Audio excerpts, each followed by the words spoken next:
walking on the waves in the vast ocean. There was nowhere she could run to get away from him. I was hired to authenticate any artifacts brought up from below. I don't know about you, but I don't want to disappoint our employer. Aaron scowled, but he did remove his hand. Their employer was not the sort of person you wanted to disappoint. On the surface, Karina Azarov was a rich businesswoman with interests in pharmaceuticals, business, and technologies. Archaeology was her passion, and she often funded expeditions such as this one. She was also a high-ranking member of the Knights of the Dragon, a secret society that had existed for hundreds of years, if not longer. The Integrity was Azarov's boat and was currently salvaging items from the Reliant, a vessel that had veered off course and sunk during a storm in the mid-1800s. It was one of hundreds that had met their doom off the coast of North America over the years. Not really of note to anyone without family on board. It hadn't been carrying gold or silver when it went down. As far as most people knew, it had been a passenger vessel with a small amount of trade goods on board.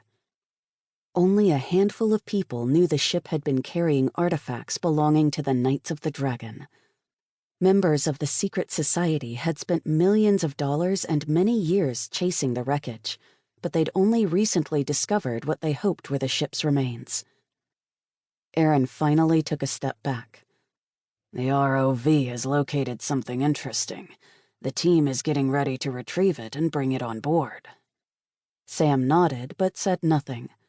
Finally, Aaron turned and stalked off, allowing Sam to breathe freely once again.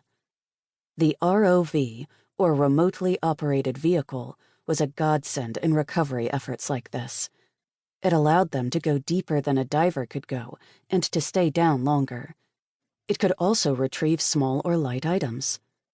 This expedition was well funded, and the ship was outfitted with some of the best equipment available, as well as experienced divers. It was a dream job, or would be if she wasn't working for some of the nastiest people on the face of the planet. The Knights of the Dragon were obsessed with dragon lore, believing the creatures were real. It was rumored that among the cargo was a scroll or tablet that contained information on how to control one of the mythical creatures. Of course, she wasn't supposed to know anything about the Knights or their true mission. As far as everyone was concerned, she was an archaeologist here to oversee the authentication of any artifacts. She had to keep it that way. If they knew she was aware of their secrets, she probably wouldn't make it back to port alive. Sam didn't believe in dragons. They were interesting and fascinating to study, to be sure, but nothing more than myth. What she did believe in was justice. And the Knights had killed her mentor, the one man who'd taken her under his wing and guided her when other archaeologists and scholars had scoffed at her passion for the mythical, deeming it unimportant. And for what? A book. Brian had stumbled onto a one-of-a-kind leather-bound book detailing the secret society, and they'd killed him in order to get it. Not that she had any proof. The police had called it a home invasion gone wrong. Sam believed otherwise.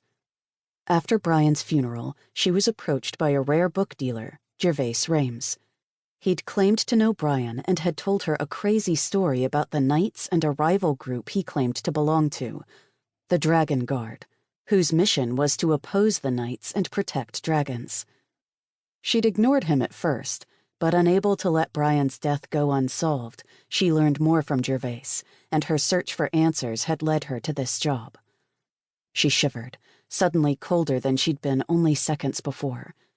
She pulled her coat more securely around her and her black watch cap more snugly against her ears. Turning away from the ocean, she headed back to the cabin. Whatever happened, she was going to make certain the Knights didn't get their hands on any artifacts discovered. It was the least she could do for Brian.